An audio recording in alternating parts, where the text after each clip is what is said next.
اچھا، تو یہ جو مصنوعی ذہانت یعنی اے آئی ہے، اس کے مستقبل کا نقشہ آخر بنا کون رہا ہے؟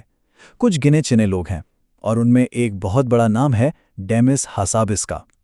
اب ان کا ویژن صرف تیز کمپیوٹر بنانے تک محدود نہیں ہے، نہیں، بلکہ وہ ایک ایسی ذہانت بنانا چاہتے ہیں جو انسانیت کے سب سے بڑے خواب پورے کر سکے، اور شاید ہمارے سب سے بڑے ڈر کو بھی حقیقت بنا دے۔ تو چلیں دیکھتے ہیں کہ یہ مستقبل آخر دکھتا کیسا ہے۔ یہ بات واقعی بہت گہری ہے۔ دیکھیے، ہو سب بیس کے لیے اے آئی بنانا صرف ایک انجینئرنگ کا چیلنج نہیں ہے، بلکہ یہ خود انسانیت کو سمجھنے کی ایک کوشش ہے۔ یعنی ایک ایسی ذہین مشین بنائی جائے جو ہمارے اپنے ذہن کا ایک عکس ہو، ایک ریفلیکشن ہو، تاکہ ہم یہ جان سکیں کہ یہ کریٹیوٹی، انٹیوشن اور کانشسنس یعنی تخلیقی صلاحیت، وجدان اور شعور جیسی چیزیں آخر کام کیسے کرتی ہیں۔ سوچیں تو یہ ٹیکنالوجی کے ذریعے خود کو جاننے کا ایک سفر ہے۔ اور اس سفر کی منزل کیا ہے؟ وہ ہے اے جی آئی، یعنی آرٹیفیشل جنرل انٹیلیجنس۔ اب یہ آج کل کے اے آئی سے بالکل مختلف ہے۔ آج کا اے آئی تو ایک خاص کام میں ماہر ہوتا ہے، جیسے شطرنج کھیلنا یا تصویریں بنانا، لیکن اے جی آئی ایک ایسی ذہانت ہوگی جو کچھ بھی سیکھ سکتی ہے، ٹھیک ایک انسان کی طرح۔ یہ صرف ایک ٹول نہیں ہوگا، بلکہ ایک سوچنے والا پارٹنر ہوگا۔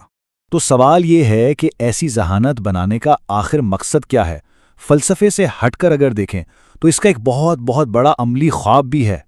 ہاسابیس کے مطابق اے جی آئی انسانی تاریخ کے چند سب سے بڑے اور پیچیدہ مسائل کو حل کرنے کی چابی ثابت ہو سکتا ہے۔ یہ وہ چیلنجز ہیں جن سے انسانی ذہانت اکیلے نپٹنے میں سچ کہیں تو اب تک جدوجہد ہی کر رہی ہے۔ مثال کے طور پر توانائی کو ہی لے لیں، فیوژن ری ایکٹر، یعنی زمین پر ایک چھوٹا سا سورج بنانا، یہ ایک ناقابل یقین حد تک پیچیدہ کام ہے۔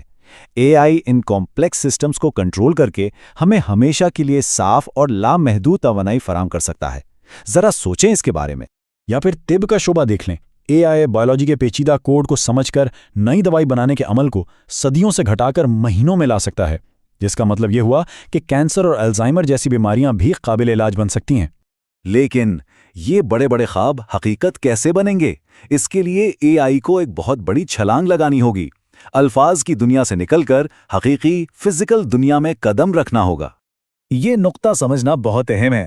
دیکھیں، آج کے اے آئی ماڈلز جیسے کہ چیٹ جی پی ٹی، وہ انٹرنیٹ پر موجود اربوں الفاظ پڑھ کر زبان سیکھتے ہیں، لیکن وہ یہ نہیں جانتے کہ ایک سیب درخت سے نیچے کیوں گرتا ہے۔ اگلا قدم ہے ورلڈ ماڈلز، یعنی ایک ایسا اے آئی جو فزکس کے قوانین کو سمجھتا ہو اور حقیقی دنیا کے اصولوں سے سیکھتا ہو۔ اور جس دن اے آئی نے حقیقی دنیا کو سمجھنا شروع کر دیا، بس تبھی ہم وہ ذہین روبوٹس بنا پائیں گے جو صرف فیکٹریوں تک محدود نہیں رہیں گے، بلکہ ہمارے گھروں میں، اسپتالوں میں اور شہروں میں ہمارے کام آئیں گے۔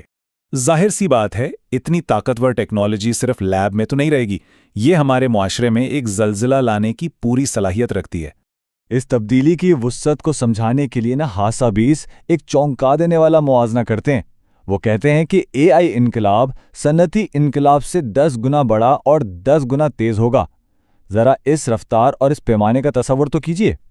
اتنی بڑی تبدیلی کا مطلب ہے کہ کام اور نوکری کا پورا تصور ہی بدل کر رہ جائے گا۔ جب مشینیں زیادہ تر کام خود کر سکتی ہیں تو شاید ہمیں یونیورسل بیسک انکم جیسے نئے سماجی معاہدوں کے بارے میں سنجیدگی سے سوچنا پڑے گا، تاکہ ہر انسان کی بنیادی ضروریات پوری ہو سکیں۔ اور یہ سوال صرف معیشت سے بھی آگے کا ہے۔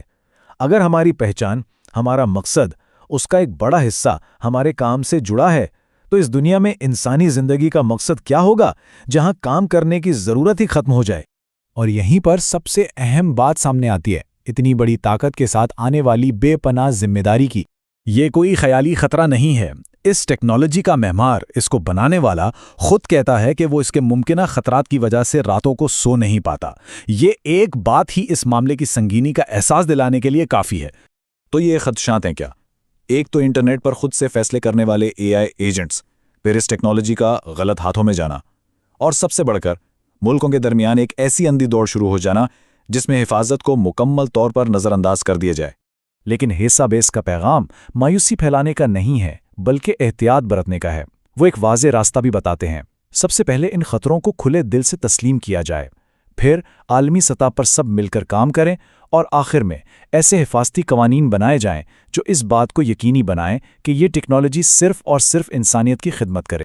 تو نچوڑ یہ ہے کہ اے آئی خود نہ اچھا ہے نہ برا، یہ انسانی تاریخ کا سب سے طاقتور اوزار ہے، بالکل آگ کی طرح۔ یہ گھر روشن بھی کر سکتا ہے اور جلا بھی سکتا ہے۔ انتخاب ہمیشہ استعمال کرنے والے کا ہوتا ہے۔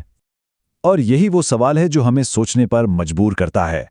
ہم ایک ایسی طاقت بنانے کے دہانے پر کھڑے ہیں جو دنیا کو جنت بھی بنا سکتی ہے اور تباہ بھی کر سکتی ہے۔ سوال اب یہ نہیں ہے کہ کیا ہم اسے بنا سکتے ہیں، بلکہ اصل سوال یہ ہے کہ کیا ہم اس طاقت کو سنبھالنے کے لیے، اسے استعمال کرنے کے لیے کافی عقل مند ہیں۔